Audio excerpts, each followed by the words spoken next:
This week on RSBANDB Update, League's quest, boss, and ability unlocks are unveiled in the Catalyst FAQ. Relic drops continue with Perkfection drawing eyes, and combat styles on showcase. The cosmetic mega drop is here, and a mini-dxp starts Monday.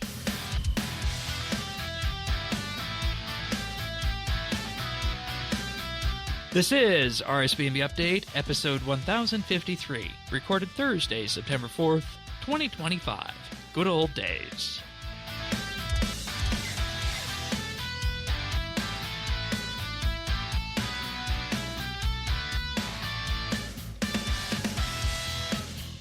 Hello, everybody, and welcome to another episode of RSBANDB Update. The League's reveals have been coming fast and furious over the last week, as has the September microtransaction experiment. There's going to be more DXP. Holy crap, Tatus! It's a whirlwind of a week.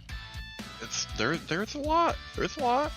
It is. And Pern, you're also here to talk about leagues with us because you're going to be doing that. Pern, of course, is everyone's second favorite Australian. Yeah, I'm. Just the more and more seeing about it, the more and more excited I'm getting for it. So, pretty much the Iron Man, I think, is going to be just put on the back shelf, and it's just going to be all leagues for what is it, 3 months, 2 months? Yeah, 2 months, give or take. And, yeah. I mean, and until you burn out, because that's also an entire possibility as well, based on the tasks and whatnot. But of course, update would not be possible without our experienced tier Patreon members. Big, huge thank you goes out to them. That is Amerserene, Bladecom, Dominic R, Jason S, Jesse W, Kesky, Lemon Lodge, Luminos, Ricky A, Runestar, Oasis, Snail Mage, The Naked Captain, and Tim.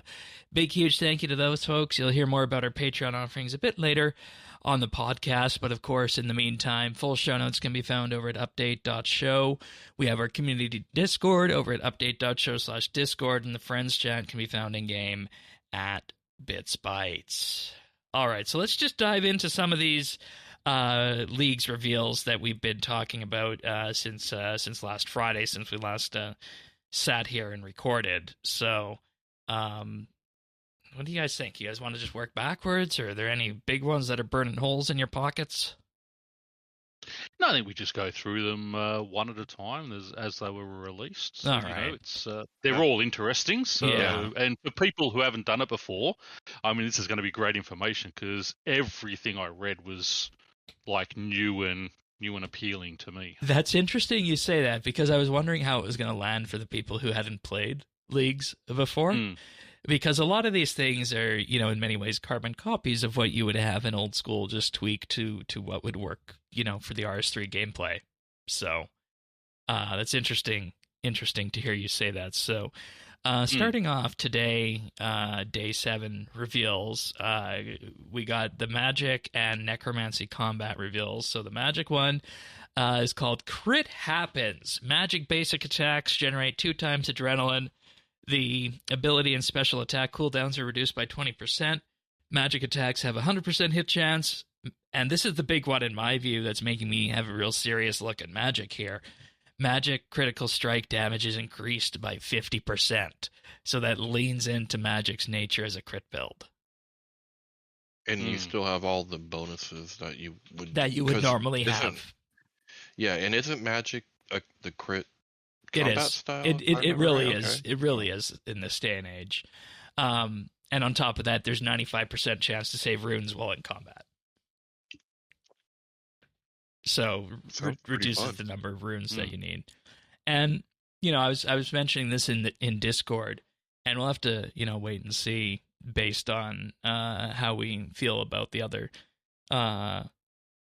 relics that land. But my thought with going magic was that I know magic is just so good regularly in game, and I've never actually done a magic build before in terms of high level PVM. So that's one of the things I'm thinking, knowing how magic works and how it looks, well, not done that before in the main game, maybe I'll do that here. So I'm giving a strong eye to doing magic for leagues here. But yeah, it's going to be really interesting. Well, you did miss the wordplay abracadabra too. okay, that makes sense. Because the next one that they talked about is Soulborn, the necromancy one. And having sort of just been pretty much all 95% necro on this, it's the one I'm used to now. So it really looks good. Yeah, like there's nothing wrong with doing necromancy because you know how strong it is at the base, right? And it has the same basic attacks, generating 2 times the adrenaline, ability cooldowns reduced, 100% hit chance.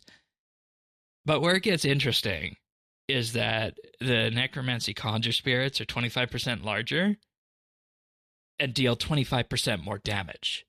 So that's 25% more healing with the ghost. Yeah. 25% more damage with the skeleton. Yeah. And you also have all of the abilities from the Necromancy Well of Souls talent tree unlocked to begin with, plus the 95% chance to save ectoplasm and runes when casting the abilities and incantations.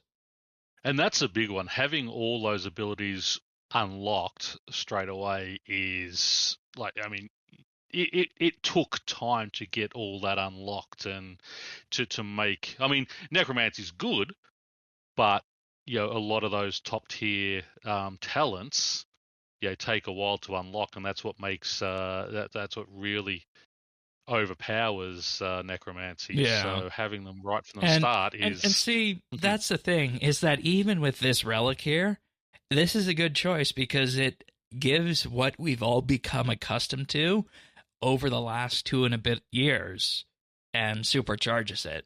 So this one isn't a bad choice either.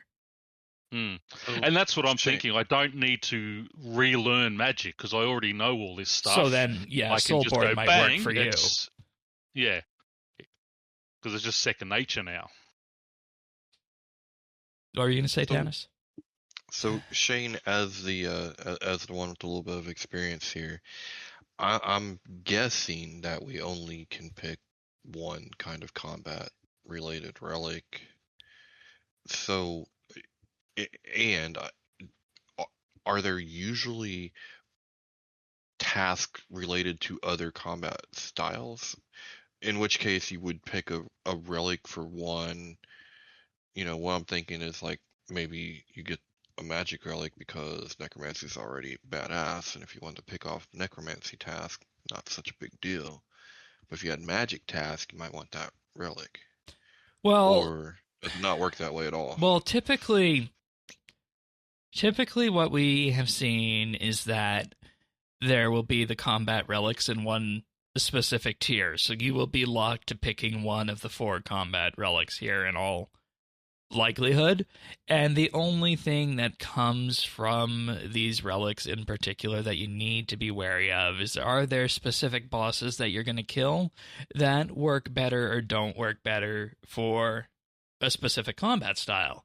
So that's why necromancy is always just a good general catch-all for that, because when you look at how necromancy sits in terms of the combat triangle compared to the other stats, you can kind of realize that in general, necromancy was positioned to be good at everything.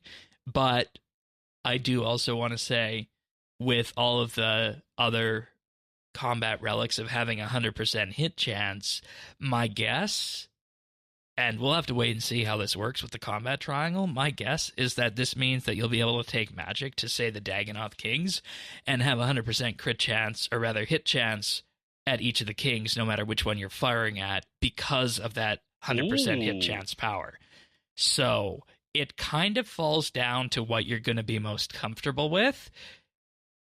There can be cases where certain ones are better, like particularly here, I'm going to say that the magic one is probably the one that a seasoned PVMer might choose, whereas the generalist might choose just Soulborn. But if somebody wanted to do something absolutely absurd and go melee and really amp up how they'd been doing melee combat in the game already, you could go with Barbarism instead. The only one I really don't know who's going to pick is bombardment with ranged. So you are effectively going to pick based on which one you feel the most comfortable with and which bosses you want to kill to get that combat gear. So if you want to focus around Raziel and Hermod and all those sorts of things, and maybe a Masket at the end of it all, then that's Soulborn.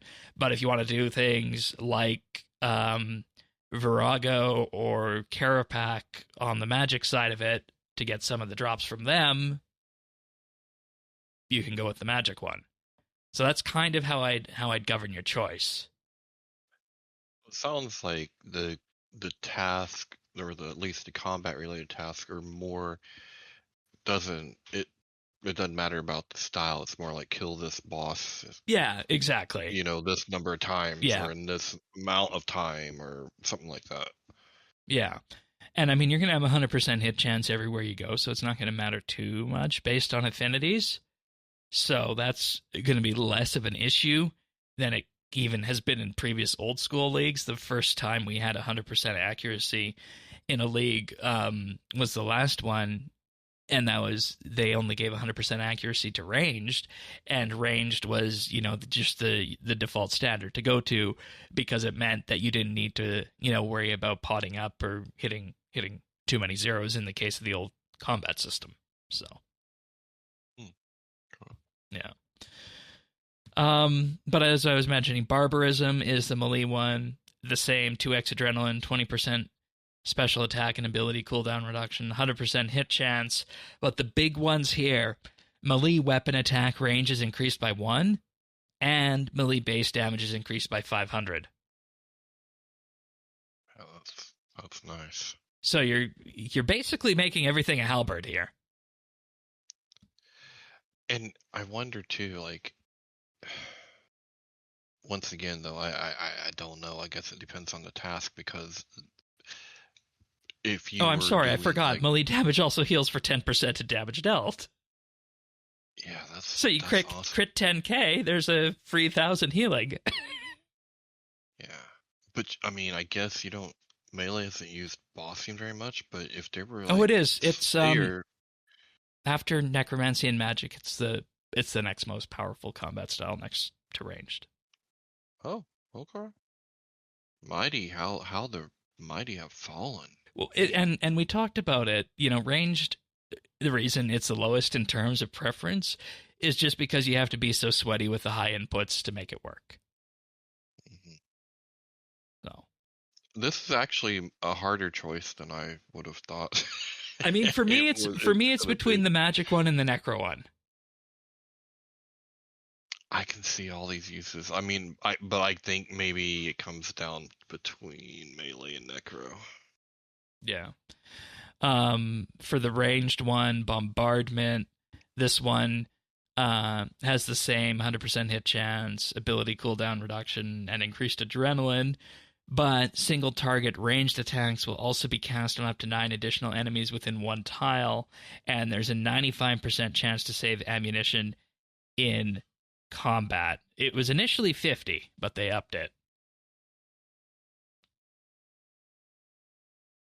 So yeah, doesn't ain't tripping my trigger. No. So Pern, which one are you leaning towards? I mean, you're making a great argument for magic. I mean, I'll be between magic and necromancy. Yeah, but because I am so used to necromancy and that's the way I play, it might be nice just to go back to magic, because in my early days that was the one I really aimed for. But the last couple of years, it's just all necro. The thing I will say is choose the combat style that's going to let you be most effective in PVM to do PVM tasks, because there is a PVM task that says you need to wield the Zuck sword. So yeah. So you factor that in. Yeah, I was having a look at a lot of those tasks, and there's some. I mean, a lot of the combat ones, it's just going to be, that's probably not going to be something I can do anyway. So I'm concentrating mine on the achievements, quests, and skills and clues, and I'll do the PVM that I can do.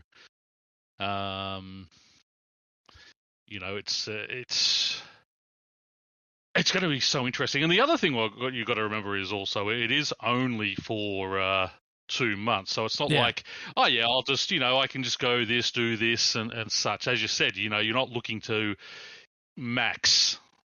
You got to. You kind of are looking to max. You will be maxed. Well, yeah, but it's more. Yeah. But I mean, that's not the important thing. The important thing is it's the tasks. Seeing what you can do on those tasks and trying to knock out as many tasks as possible.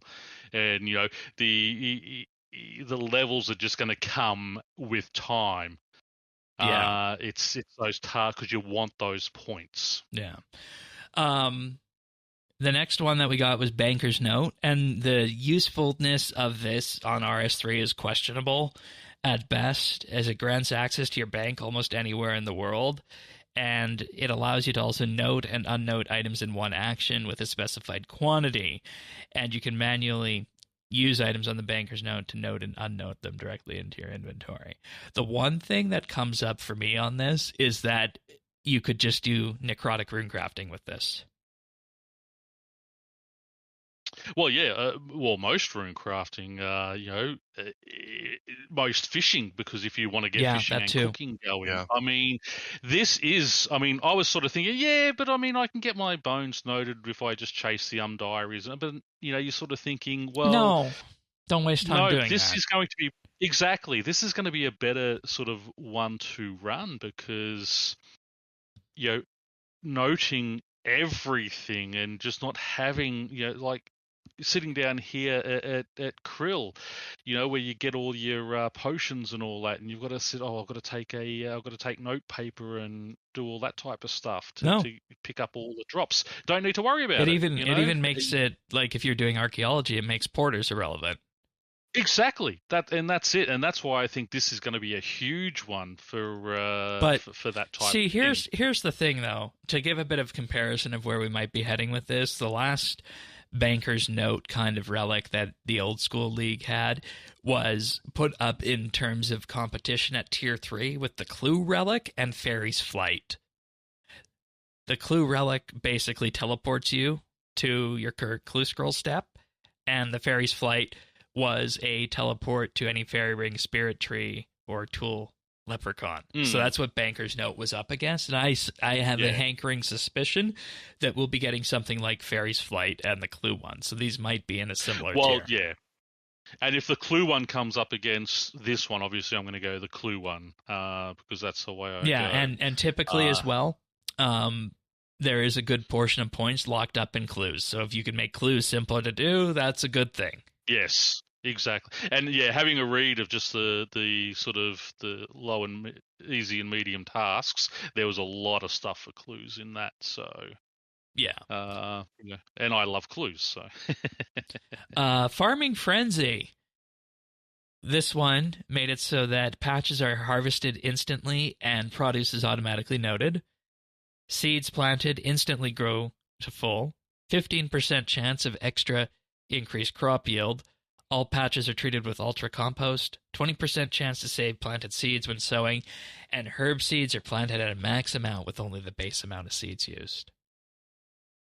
That's awesome, but we know how hard it is to get seeds. Like the necessary seeds. The ones that you want at the time that you want them, anyway. So, let's see. How would we do Herblore then with this? I'm trying to think what the easiest to get secondary is. Pern, you've been doing a bit of Herblore. What are you thinking on the Iron Man side in terms of easy to get secondaries? I mean, you've got your shops for your basic super attacks and all that type of stuff. I mean, most secondaries aren't that hard to get. They are a little time consuming, but they're not overly hard. The Hunter one for your Grenwall spikes. I mean, that's a pain, but there is a Hunter relic for that. I'm not sure.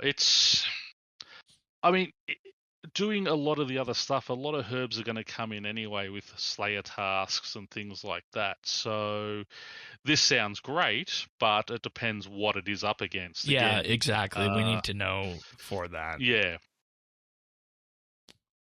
Golden Footed, another one that I have questions about if anyone, should take this. Well, maybe. Grants a pair of boots to ensure a sure-footed approach to agility. So that means you won't fail the obstacles. The Golden Hawk boots will grant you agility XP periodically while running, skilling, or using ultimate abilities. So this is Silverhawks on steroids, basically.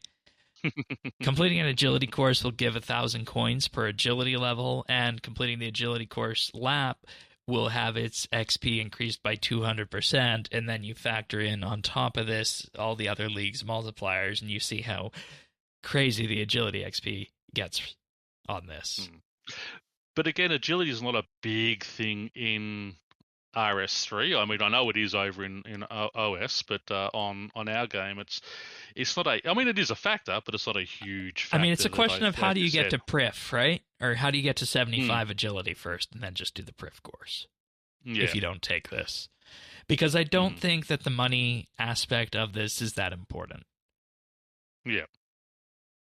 How do you feel about this one, Tannis?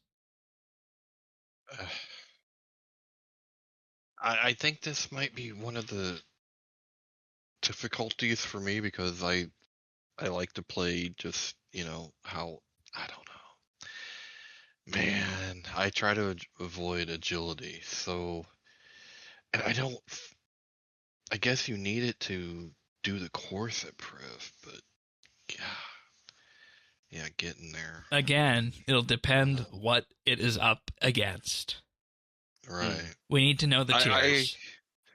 I feel like the last one is kind of a no-brainer because really, if it's up against clue stuff, I don't care because I don't like cluing. This one, I don't know. I mean, I don't really like agility, so if it's against anything that might remotely be helpful to me, I'll probably pick it over. Well, the thieving one, 5-finger discount, never fail a thieving check. All thieving loot is looted, or noted rather. Stealing from stalls does not cause them to deplete, and reduce safe cracking cooldown to 1 minute. That stalls causing them not to deplete is going to be a big one. It could bring back stall thieving for various level bands when you think about it, right? Like the gem stalls is an example. Yeah, definitely. Yeah, that's exactly what I was thinking because, I mean, thieving was the first 99 I got on this Iron Man, and, early thieving was such a pain, but, it is, and the reduced safe crackdown, the cooldown to 1 minute, I mean, you're basically going to sit at your highest level spot and just go between the 3 chests that are there, the 3 exactly. That are there, or, you don't have to plan a big run, teleport, do this, do that. And we know how the gullible tourist works with the. And yes. So the gullible tourist is in Metaphos. You just got to find him on a world. Yep. If you took this and then you get to 65 and then you go to safes, you don't even need the other aspects of this. So, I mean, I don't know. We'll see what it's up against, but I don't have strong feelings about that one. Well, the thing with the gullible tourist, you do still have to click every tick to pick its pocket. Yeah, but that's, I mean, whereas to this 65, you're going to be in and out in under an hour. True. With multipliers. Yeah, with multiple. Yeah, I suppose because it was only a couple of hours. I mean, it was what 3 or 4 hours with the Iron Man. Anyway, yeah, and the first multiplier is 4x XP. So yeah, yeah. No, good point. Yeah. Again, as you said, it's gonna take it. You got to see what they're up against, and it just opens up a whole new level of gameplay and theory crafting for it. It's going to be fun. Yeah, and, I hope we have the full Relic breakdown by next Thursday for this in terms of the tiers. Then we can do the theory crafting, or else we might need to come back with some form of special or something to that effect for that. So, Sunday special the day before. But the one that I am probably taking, without a doubt, Perkfection, which is for invention, gives you infinite invention materials, augmented machines and items consume no charge. Helpful perks will trigger 10% more often. Invention machines will run twice as fast. When disassembling or alchemizing items manually, gain the resources from both actions. And have a 66% chance to save the resource. Yep. So this is your one. source of GP and making it so that you don't need to care about invention RNG. Yep. And you can get whatever perks you want. So I feel like this is going to be pretty much, out of everything we've talked about here, pretty much the only guaranteed take on the tiers that we have so far. For sure. This is the one I've put in pen already on my list. Because when you think about it, this also increases the amount of money that you get. And now with shops having infinite stock, as they mentioned in today's FAQ change, that opens a lot of doors. Exactly. To do things with shops and whatnot. And it makes money have a more interesting play, because previously it would just be summoning and prayer that you would need the money for. So you could get that money elsewhere. But now with this, you can look at, training construction with those magic stones from the stonemason.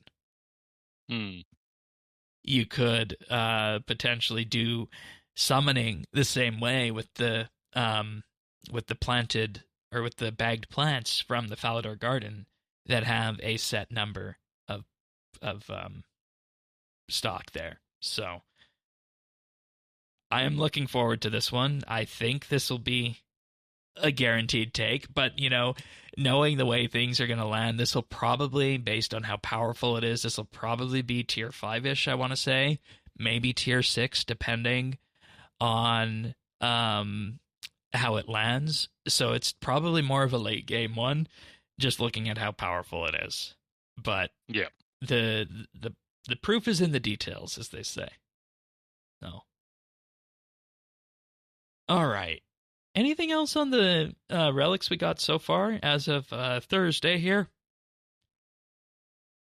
Nope. Okay. Well, we're going to move on to the FAQ, but before that... you go ahead. I was going to... You didn't do my production master. Oh, I thought we talked about that one last week. Didn't we? Oh, did we? I don't think so. I thought we just talked to the 3 tier 1s last week. Oh, okay. I guess I missed the... I was off by a day. How do you feel about production master, Pern? This looks like a nice one. Especially for a skiller. I mean, I always use most of my urns. This supplies me infinite urns. Never burn food. There's some really good points on this one. But again, what is it going to be up against? It's got your 6%, the +6 stat boost for things like crafting and fletching, which again, as we know, early game is slow and hard. Herblore as well. Those, smithing, herblore, cooking, crafting, fletching, and construction. You got that +6%. But those sort of harder ones, you sort of get into those better level items earlier. It makes it another interesting one. The thing you haven't mentioned that is very powerful in leagues is it says that various production activities will have their items processed at once. Yes, that was the other thing. So you're not sitting there, taking 5 minutes to smith a set of gloves. Yeah, and like full disclosure here, in the last old school league, the similar relic that did that was up against one that greatly simplified clues and Slayer. So the thing was, based on how many points are in clues versus Slayer, or just pushing level 120 or 200 mil, this one fell by the wayside in the last old school league. So. And that's it. See, the whole thing with all these relics is what is it going to be up against? That is going to be the biggest thing because, obviously, if you're not getting that many points off these items, as opposed to a relic that's going to give you, thousands of points, well, you go for the one that gives you the more points. Yeah. But again, it is a very powerful relic. But if you're not getting those points, how useful is it? Yeah, and that's the big question that we leave on this one here is, what is everything going to be up against? What are we up against? And what does this mean for the greater theory crafting? I think one of the things people can probably start thinking about this weekend, based on all the relics we have, is I think you can start thinking about what combat style you want to use in the league. I think that's a fairly safe thing to consider at this point. And your tier 1 relic. That's probably the main thing, that in your tier 1s, because we know these 3 are up against each other. The other ones, and again, it's also, we've only got the easy and medium tasks, Yeah, great, heaps of clues and other things, the sort of task sets in these ones, but what are the sort of the hard and elite ones going to hold? Exactly. Clues might be great down here, but then all of a sudden, when you're up into those other ones, clues aren't so important, and it's just going to be such a fun time. Just once we know everything and theory crafting the whole lot, just exciting times. I think. Yeah, I think this is a really good time for RS3, and we'll know a lot more about that in the coming days, because we got the FAQ as well that I was mentioning, which we'll go through next. But before that, just a big, huge thank you to our Patreon members for allowing us to do what we do here each and every week. So big, huge thank you goes out to Alaska, Alvaro L, Amos Reed, Arvids L, Bladecom, Brandon F, Chilbura, Dominic R, Duramax, Golden XP, Guy Lafleur, Imperialis, Jade Gizmo, Jason S, Jesse W, Julie W, Keski, Lemon Lodge, Luminos, Michelle M, Mike Wings, Mongrath, Pernasius, Ricky A, Robbie D, Runestar, Samuel FL, Scott DS, Cyoaces, Shirt Pats, Smarvin, Snail Mage, Tabby, The Naked Captain, The Dabbing Goat, Tim, Ukulele Steve, Woody, and Sant. Thanks so much, everybody, and if you want to learn more about our Patreon offerings, head on over to patreon.com/RSBANB. You can learn about all the various membership options that are there. It starts for as little as $1 a month. I realize that the screen is showing the wrong currency right now, but it's $1 US a month there for that. But for that price, you gain access to an entire catalog now of 86 monthly bits, or bonus shows as we like to call them. We just finished recording one on the third age of RuneScape, and just how so much of RuneScape's lore ties into the third age, and what that means for storytelling. So if you want to hear that, you can sign up over at patreon.com/RSBNB for as little as $1 a month. We also have the VIP tier at $3 a month, where you get a Discord rank, you get a special Patreon members channel, and high-quality stereo versions of the podcast, in addition to everything else. And for $5 a month, you are able to get access to the clips that we use to make the clip show at the end of the year, plus the RSBANB update Christmas card come December.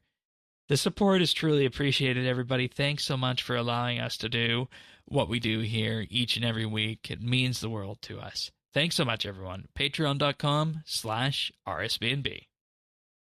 Thanks, guys. All right. So let's get into that FAQ then. Because when you look at it, that provides even more clarifications on what we're going to expect here. And one of the things that I was initially wondering about, and it's good that this actually came up, will Wikisync be active? And I'm betting the both of you have never heard of something called Wikisync before, have you? Yeah, I've heard of it. I just don't use it. Okay. Not much about it. It is a plugin that started on the old school side.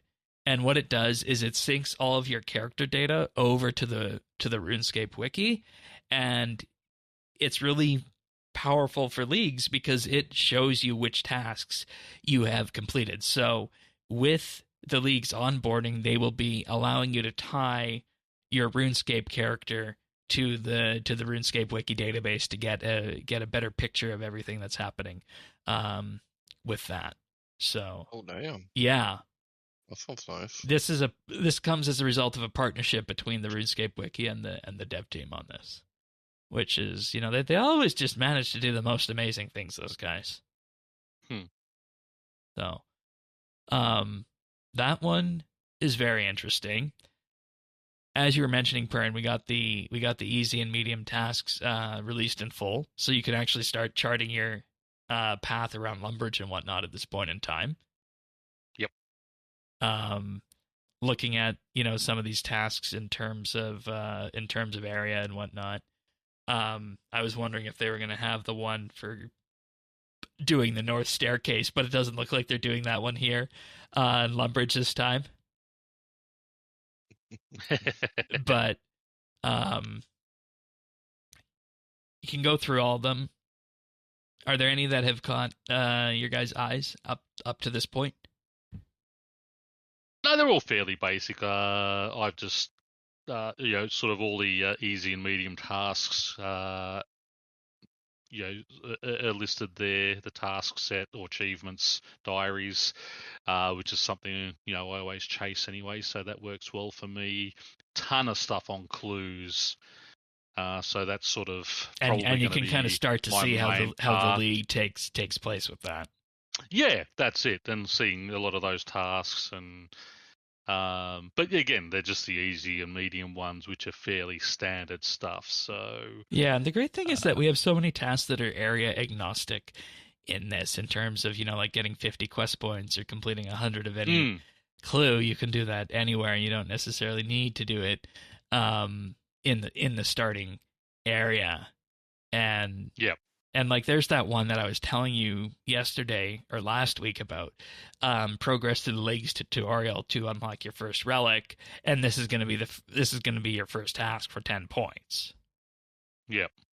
So, then there's things like giant rats, milking a cow, completing the blood pact as a quest option, and interestingly enough, completing duck quest, that's 30 points. So that's going to be a quest that you're gonna bang off on the first day, just to, you know, get those quick amount of points there.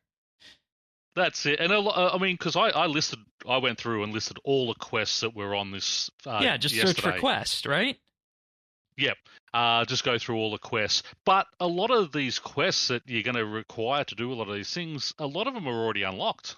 So you don't actually need to do the quest to do a lot of those tasks.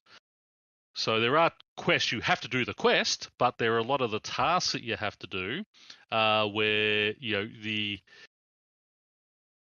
quest is already done for you, so you just have to go and do that quest. Yeah, and that's the complete You Are It quest. That's a great one. Yes. I saw that the needle skips was on there.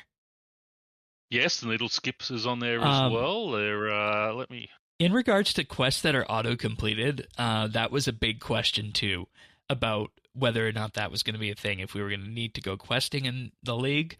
But there is a full list of the quests that are unlocked, and the way it works is that areas will already be unlocked for you, including Prith, Menaphos, and the Dragon Forge. Another big one is, like, one of the ones I had up first was obviously smoking kills for Slayer points. That's already unlocked for you. You're already getting full Slayer points from every task. Yeah, right from the start. And see, that's the thing, is that you could go for quest cape on this league if you wanted to. You could, but you don't need to, and I think that's a waste of time.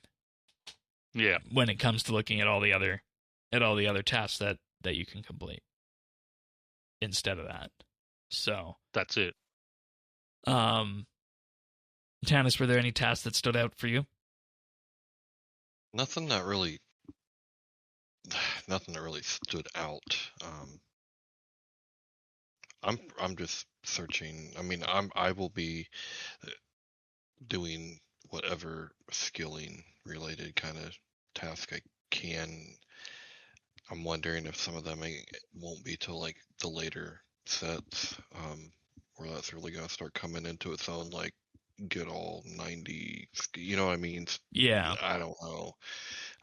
But that's kind of what I'm looking towards.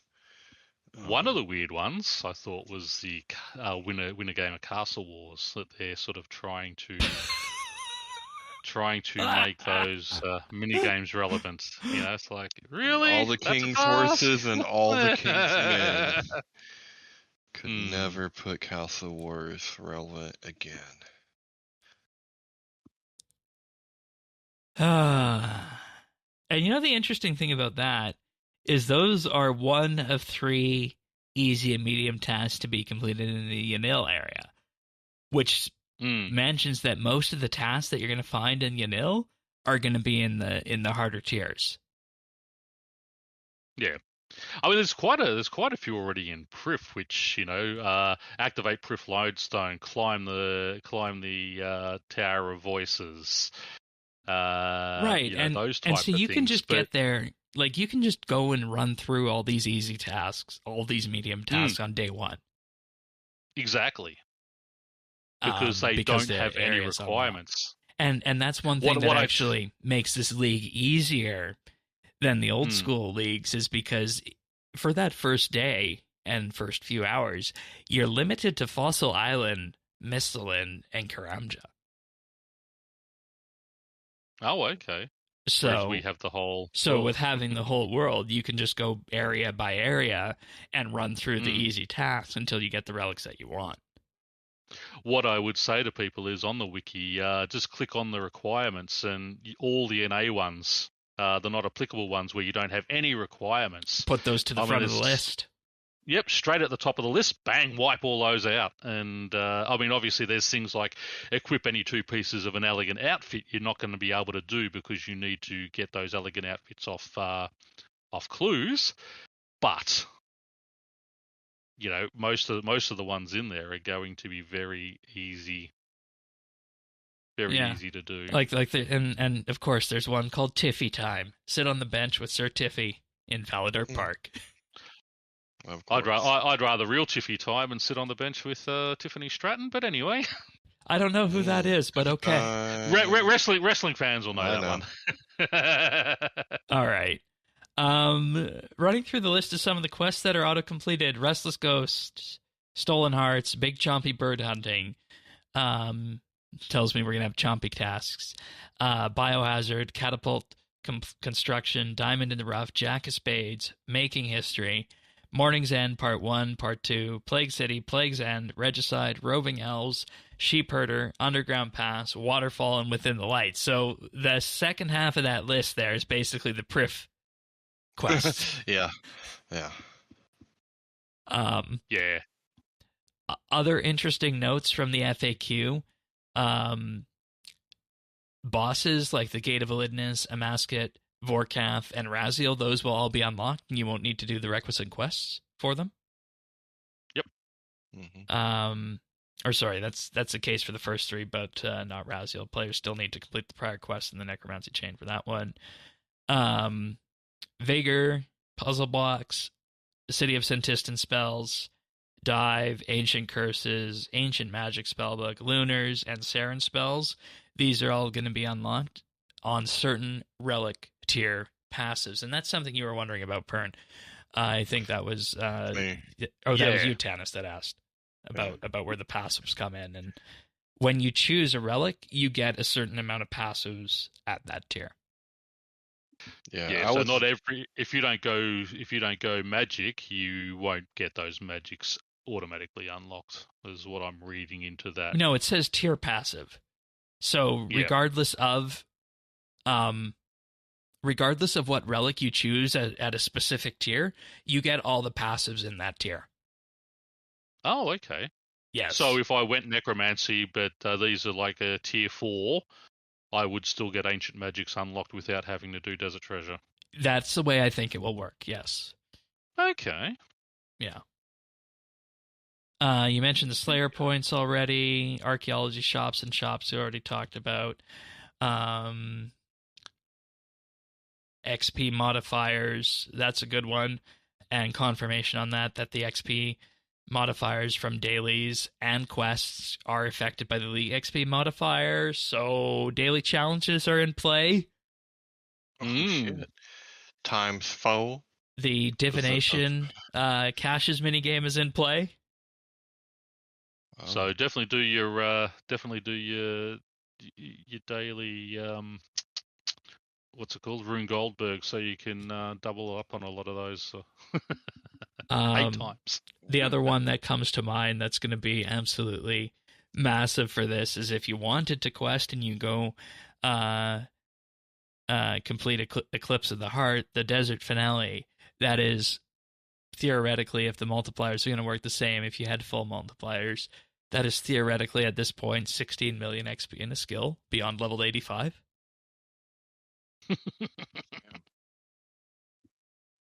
So, I mean, you level something to 85 and then just throw a few lamps on it, you're 99 instantly. I mean, that's one way of doing it. Get that 110 crafting straight up. I wonder if there will be masterwork tasks, like to make all the masterwork armors. That's what I mean, yeah. Because then that really pushes the League beyond 99s. And the other thing that's unique to this League, and we have not seen in old school before, is that you can actually play on one account and then have another account to receive your League's rewards. So what you could do is if for some reason you were, AFK woodcutting to 200 mil on your main, you could take out members for 2 months, play on that other account, and then at the end of it all, send the passives and rewards to your main. Huh. That's good. I like that. Mm-hmm. Yeah, so I mean, I'll be obviously finally getting closer and closer to things. I'll be doing it. I've been in place for the last 10 years. I'll be doing it on the Pern account because it is maxed everything. But yeah, just to get through it all, you don't need a new account to play Leagues, which is how Fresh Start should have been. And I think we finally having this tech there, that's a good thing. So. Very player friendly. Indeed. So that's it for the FAQ. The next thing I wanted to mention in terms of our rundown here is that the RS guy and some of his friends have put together a website called the RSGuide.com that is onboarding for new players, specifically people maybe coming from old school. And I mean, he did miss the wordplay there and making guide spelt normal instead of putting in the Y. But hey. No, there is no Y. It's the RS Guide spelt properly. I know, but that's what I mean. He missed that. He missed that chance. That could have been the Canadian spelling. Yeah, he is Canadian, right? Well, yeah, you guys put U's in weird places and stuff. No. We spell things properly. You Americans just have that lower have that lower IQ where you need to just shorten everything. Yeah, we ain't got time for all that shit. So, one of the biggest things that is on this website, and I think is a long time coming, is a series of interface setups for various resolutions that are not over the wall in terms of how they are for PVM.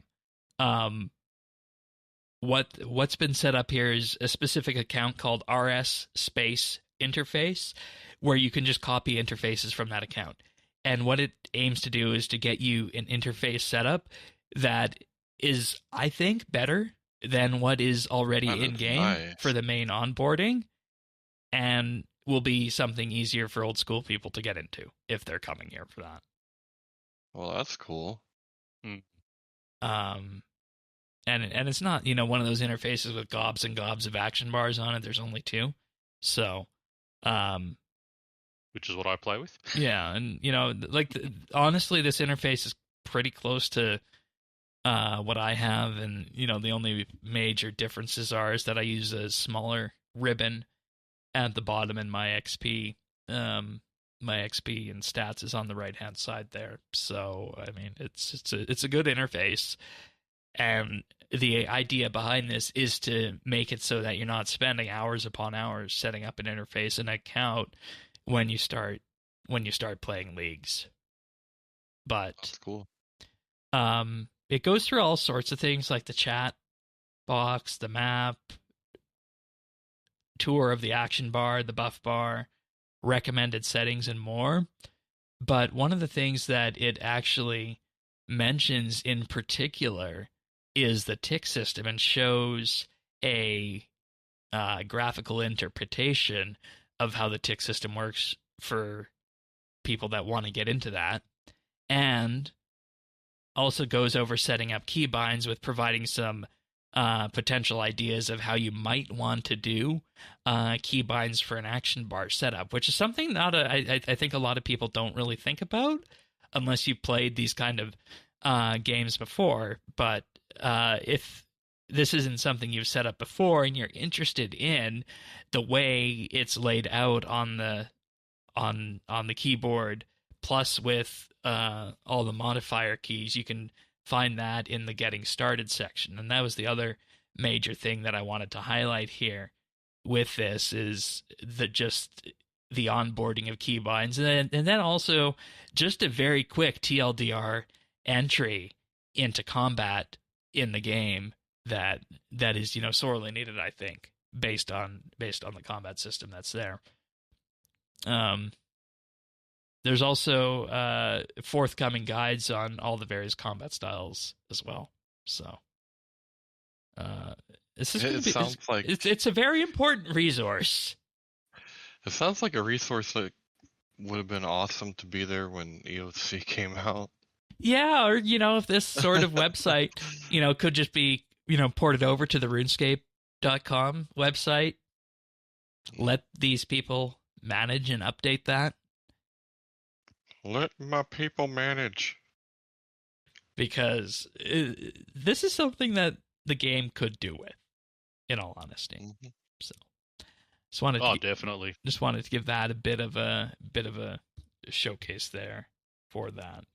But, and I think a lot of people forget that we now have the interface and whatnot copying that you can copy from another player, so that greatly streamlines the amount of onboarding we'll need to do when League starts. But moving on from there, MTX Experiment 3 started, the cosmetic mega drop. We got the list last week of everything that's here. You guys buying any? I will be. I haven't actually gone through and done it yet, but yeah. Okay. Not because I want them, just to show the support that this is a good way for them to go.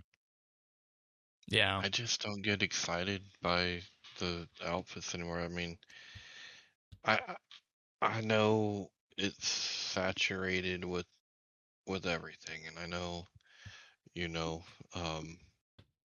there are comments that capes are saturated. I agree, they are, but like, it's RuneScape-y, so like, I don't see myself buying as many cosmetics as I once did, just because we get so many, like. Yeah, and like, I put together a list myself of the ones that I would consider purchasing, and I don't know if I'm going to purchase all of them. I'm going to purchase a couple of them at least, and just based on the amount of price that you're looking at for these sorts of things, for about a dozen of them that I was looking at, it would cost about $49 Canadian in terms of the rune coins that were there. And I think that's kind of on par with what we were expecting for that. How much did you set aside, Pern? I set aside $200. Okay, so I mean, you're not gonna like. I think maybe you could buy the entire store out with that, but I don't necessarily know if you need to. No, I just put aside 200 that is play money that for me that I can use on that, and I'll probably drop 50 or 100 of it, but yeah. And it's got a really good storefront too. It's in the it's in the marketplace. You can preview them as you go, so it's nothing like, you don't know what you're gonna be buying. You can see it right on the screen with your current character setup. So that's good. And the one thing I think when it comes back to these microtransaction experiments is that remember, people have always said put these up for direct purchase, right? Yep. So this is the time to act, and I am secretly wondering if as many people will be buying from here as who have said that they would buy from there. Well, that's why I'm doing it, because I'm putting my money where my mouth is. Yeah. I've said that this is what we should do.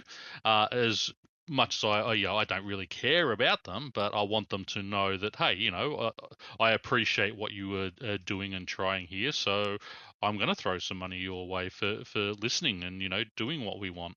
Yeah, and I mean they're not bad prices. Like the most expensive outfit is 420 rune coins. Yeah, I was actually very surprised. I was thinking we'd be, looking at double the prices of these, honestly. Exactly. Well, that's why I put away $200. I thought, it's going to be on average, $20 or $30 per lot, but it's more like $10, $15. So yeah, and like $5 for the ability overrides, which I think is I think that's a fair sweet spot. Yeah, $5 for an ability override is really good. And the question though is that if this were to be the only way, like how much money is this going to bring in compared to putting them on a gamble wheel, right?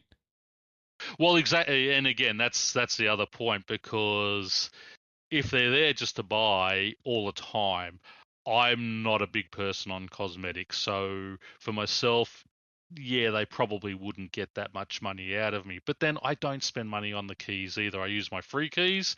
If I get it, I get it. Great. If I don't, well, I'll just use my oddments if it comes onto the oddments store. But it'll be interesting to see of those people who are into their cosmetics, how they spend and how they go. Yeah, and you know what was interesting is that most of the things in the outfit tab on my main, I'm on the GIM right now for convenience reasons, but most of the outfits in the outfit tab on my main, I'd already owned. And I didn't know that was the case. Yeah, there are a lot of the ones that come in via Treasure Hunter. Yeah, so it's like you unlock them as you play Treasure Hunter, and I'm like, I guess that's the daily key speaking right there. Yep. But the ones that I am most definitely out for are the Azure Swiftness and Sunshine abilities, plus the fungal the fungal swiftness one, as well as I posted a little something for our Patreon members earlier in the week that I was holding on to one of those tokens, and I sold it, but you can look at all of the options that are here and purchase them. Lava Tsunami is actually nice if you already have that one and want to do magic. So I don't know. It's a question of just how much do you want to throw down on that. And I still think that 2 years after the fact that there's only 6 necromancy conjure overrides in here, I think that's a mistake. There should be way more of those. Because I think those would sell. Those would sell like hotcakes. I'd actually be buying them on the GIM as well if they had more of those type of things. Yeah. So, but that's MTX Experiment 3. It is also, this is a practice run. We also must remember. So there will be potentially more there. Exactly. For that, and eventually there will be a survey here too. So if you take part in this, keep an eye out, and we'll mention when that survey goes live. Because this was the one I was most looking forward to, because I wanted to see exactly what this was going to look like in terms of the items on offer. But now we know.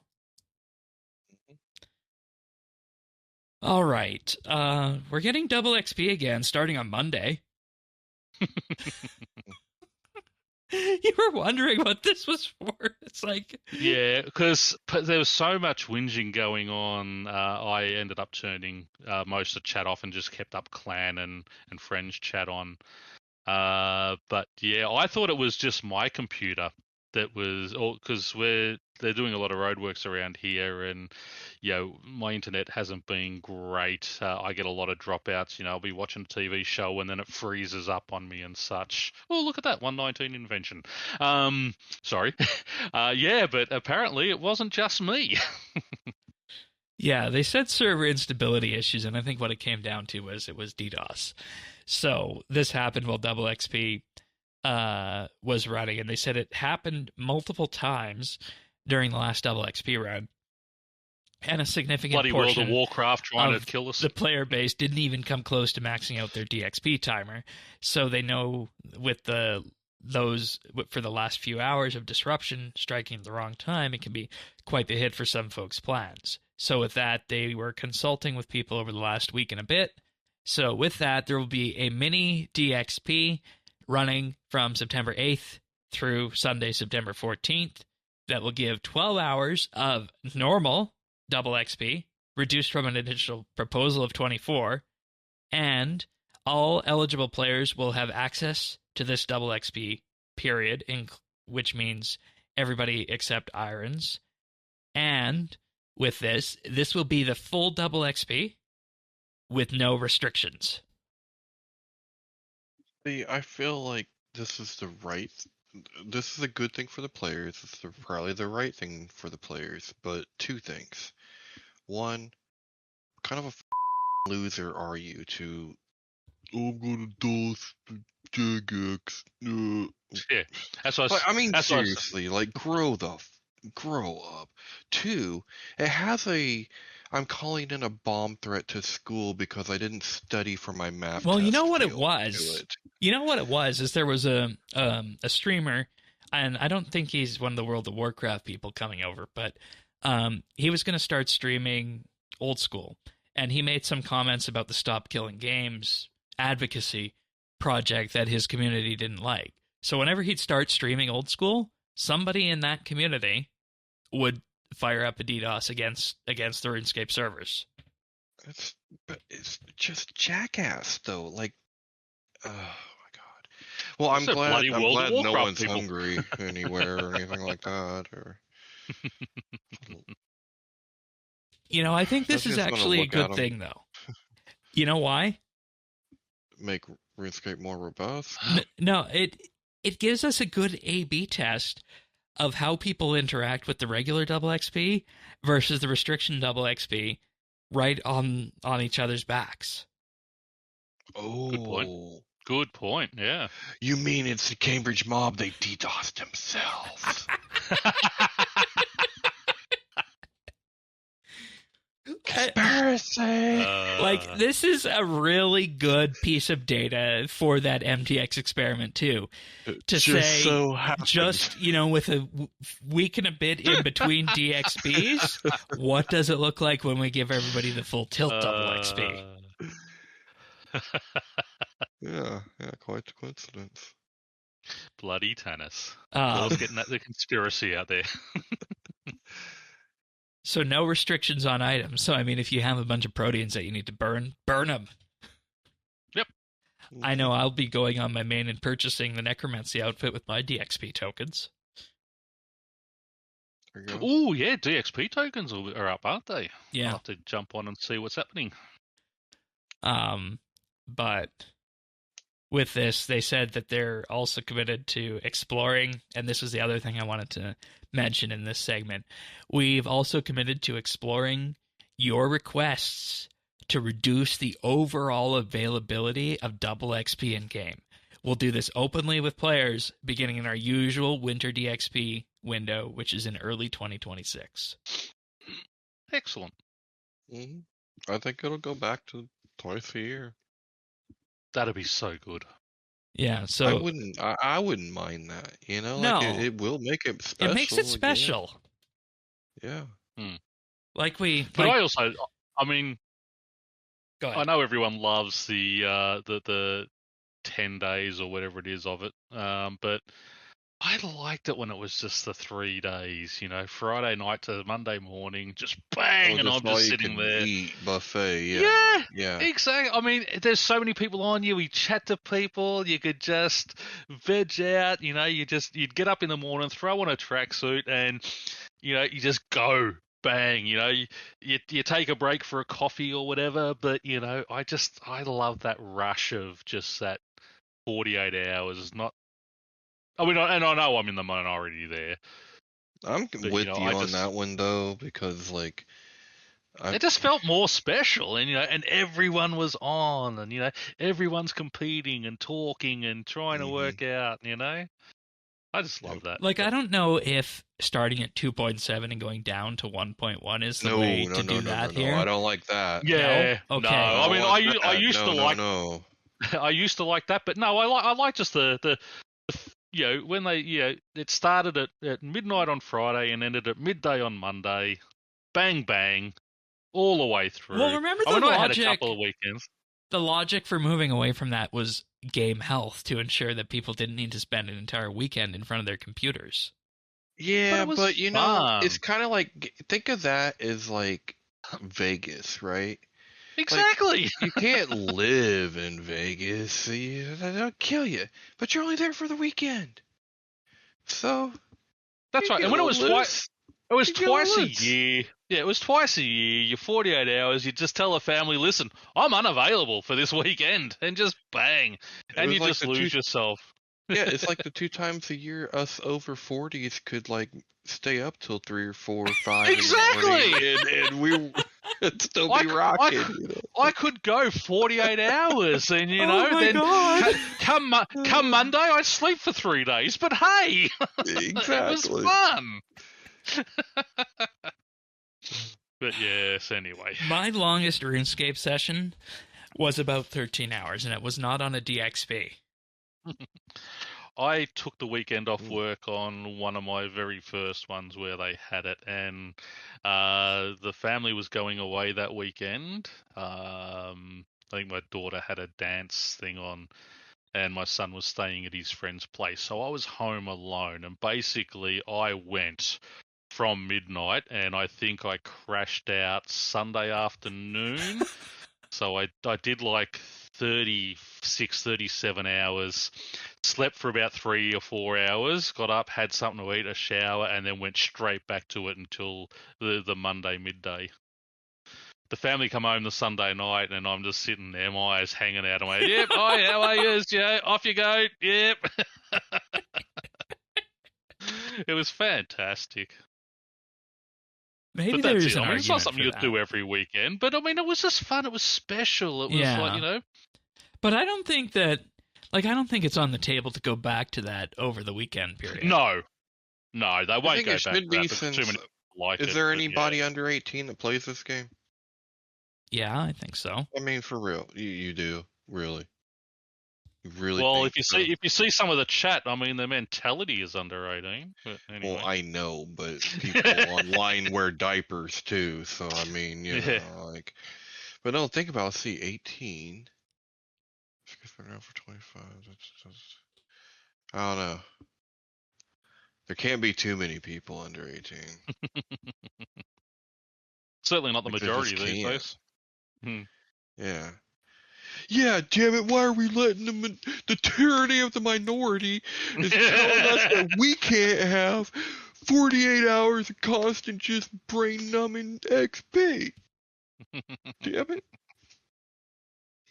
But again, I think that's the reason, because a lot of people work these days. So, it is, too. You can come home and spread it out. I mean, it makes sense. And I don't blame them for doing it, because more people can be involved. It's just what I used to love. That's what used to make it special to me. Yeah. Now it's just like, yeah, whatever. And I mean, for me, the only thing I would do on my main with this is I'd go get 110 thieving for the next 110 that comes out. But why should I do that when the new 110 update will have skill training methods associated with it? Yep. So that's why I'm not, but I will check out the token store and see if there's any other quick, Protean things that can just be picked off. But with that, what have we been up to on RS so far this week? Pern, you want to go first?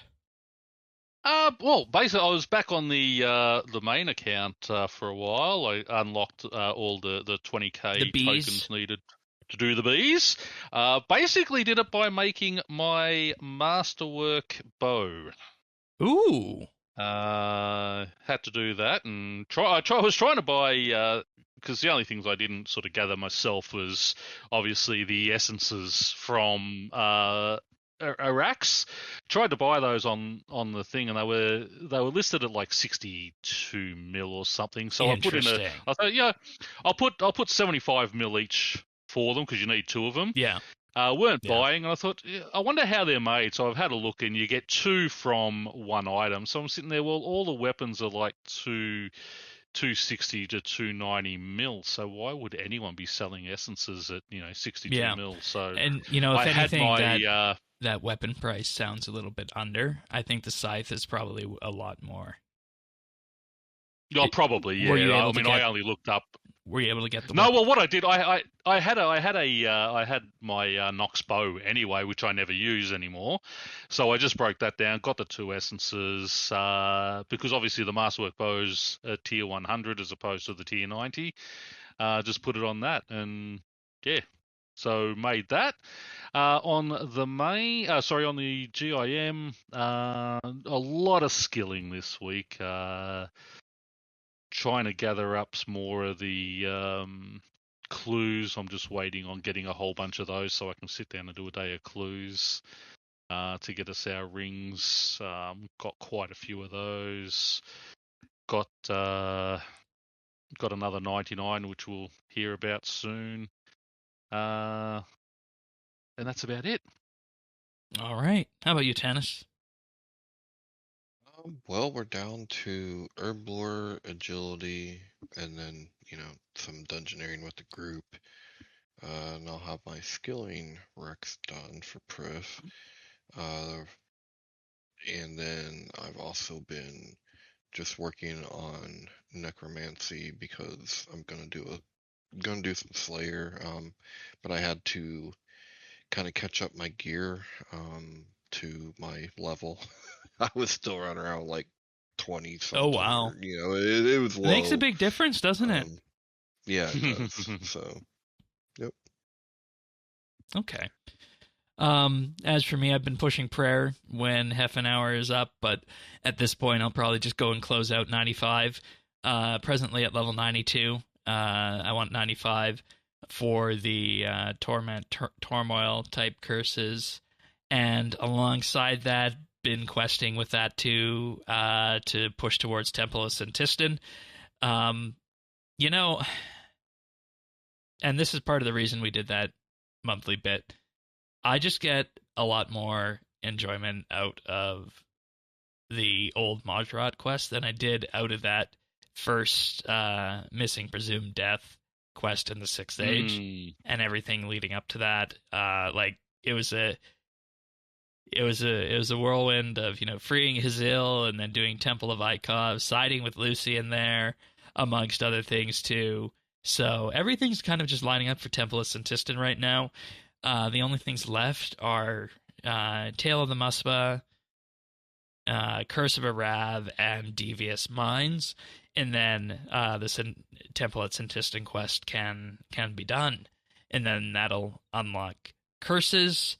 And aside from that, just spending some time at Hermod, need to grind, I think about, maybe about 10 or so more Hermotic plates to get the level 90 Necromancy armor. And then one of the last things that'll probably happen before Leagues begins is just a run through Elite Dungeon 3 to do the Ambassador. But that's in the immediate, that's what the immediate goal path has looked like. I've kind of just been bouncing between those three things, depending on how I feel. I might do the subsequent quests after we're done here tonight for Templates and Tiston, and have that ready to be unlocked. Then I can just do prayer, and things get a lot simpler.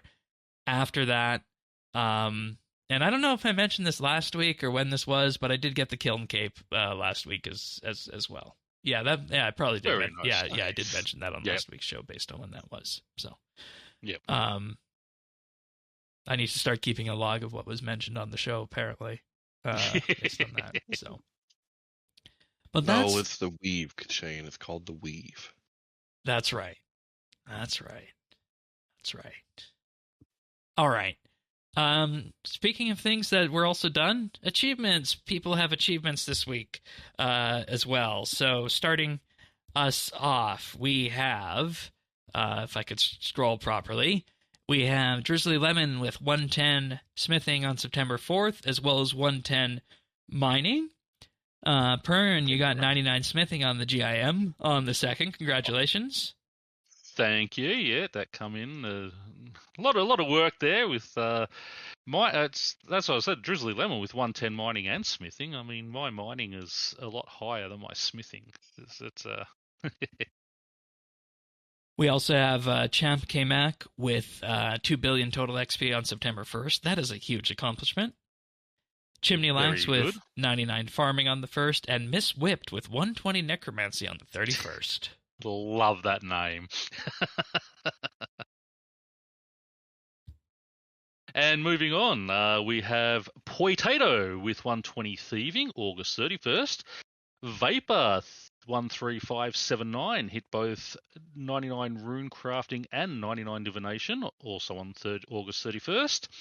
Rhino with 120 crafting, August 30th. Drizzly Lemon again, 120 wood cutting on August 29th. And Warrock with 120 construction on August 29th. Nicely done, everybody.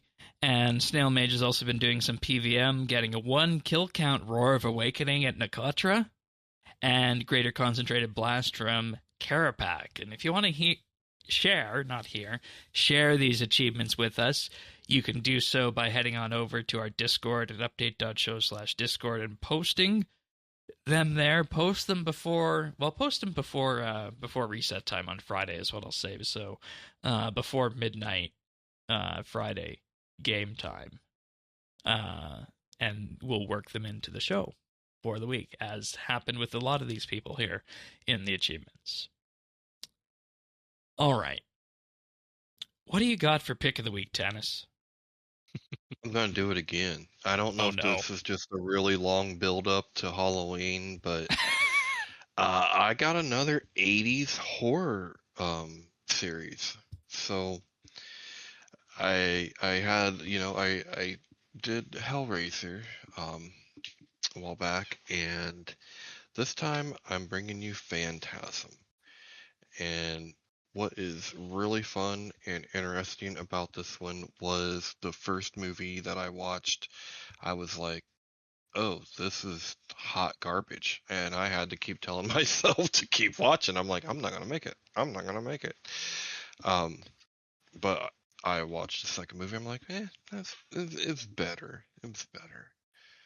Third movie, I'm like, all right, like this is getting good. I'm really getting into it. And then, 4 and 5 are just fun and really, really just brain just blah. I mean, it's good stuff. But the way that it was introduced to me was I had listened to this podcast about an actor talking about Hellraiser, right? So I'm talking to my boss about all this world building, and he thinks I'm crazy, right? Because he's like, this stuff is in there. You're not going to find that in a horror movie. He's like, how does this guy know it? Because I'm listening to the Shakespearean trained actor, talk about it elegantly. So he thought, oh, well, if he liked that, then surely he'll like this. Not telling me that the world building doesn't come for a few movies in. So at first I'm just like, what is the deal with this guy and this little people that he shrunk down? Like, what the hell is going on? But by the third movie, really good. Really good. I always feel like it's hit and miss when you go back to these, mid-70s movies. Yeah. Yeah. Yeah, absolutely. but they're cult classics. You've got to take them for what they are at the time. And, I'm glad I got the right. I'm glad I got the right Wikipedia article here. I'm just reading the top of the page. Spell it with a PH, not an F. Yeah. Yeah. So, great shows.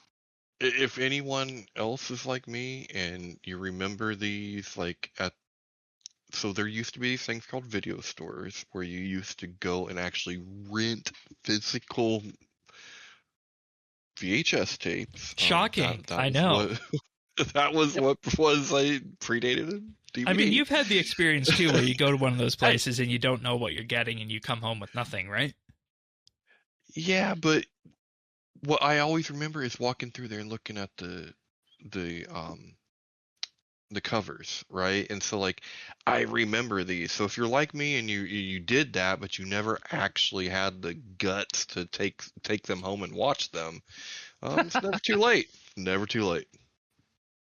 Yeah, I go back to the days where, you go down there to get the one new release and 5 weeklies, it'd cost you $10, because a new release was always a $5 or $6 movie, and then, they'd throw in 5 weeklies for the extra couple of bucks. And these are movies that, yes, they're rated R, but I watched a lot of these when I was 12, 13, 14 years old, because back in the day, they didn't care. You had a card, you wanted the movie, they just give it to you. Half the time, your mum was always with you or something too. So so that was the okay. That's it. And you got to know the owners and that down there. So they just you go down by yourself, doesn't matter. You ride your push bike down. You are describing an experience that I think most people listening to this podcast have had. But if there's any people from the younger cohort, like you were wondering, Tanis, is there anybody under the age of 20 playing RS and listening to this podcast? Those they guys wouldn't know what a just, VHS was.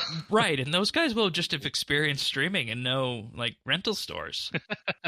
Yeah, it's kind of a great old days. A simpler time, but a better time. The good old days, they say. Which you could just play old school for. If you want to live there. You could, I guess. All right. Well, that's pretty much it for this episode, folks. Thank you everybody for being here. Hopefully you guys have enjoyed this one. We are definitely looking forward to leagues. I am eagerly awaiting the rest of our list of items so we can begin that theory crafting process and lay everything out. So if you want those delivered automatically when they arrive, subscribe, update.show/subscribe. We're on all the major podcast listening services out there, Apple Podcasts, Pocket Casts, Spotify, and more, and plus YouTube as well, youtube.com/RSBANDB. Give us a like and subscribe. Greatly helps the channel out. But Tanis, always good having you here. Sounds like you're gearing up and really starting to look forward to leagues. Yep, absolutely. Thanks for having me. And Pern, always good hearing from you and everybody's second favorite Australian. Always great being here. Thanks, guys. And with that being said, we'll see you guys next week for another episode of RSBANDB Update. See you then, everyone. Take care. See ya. See you all.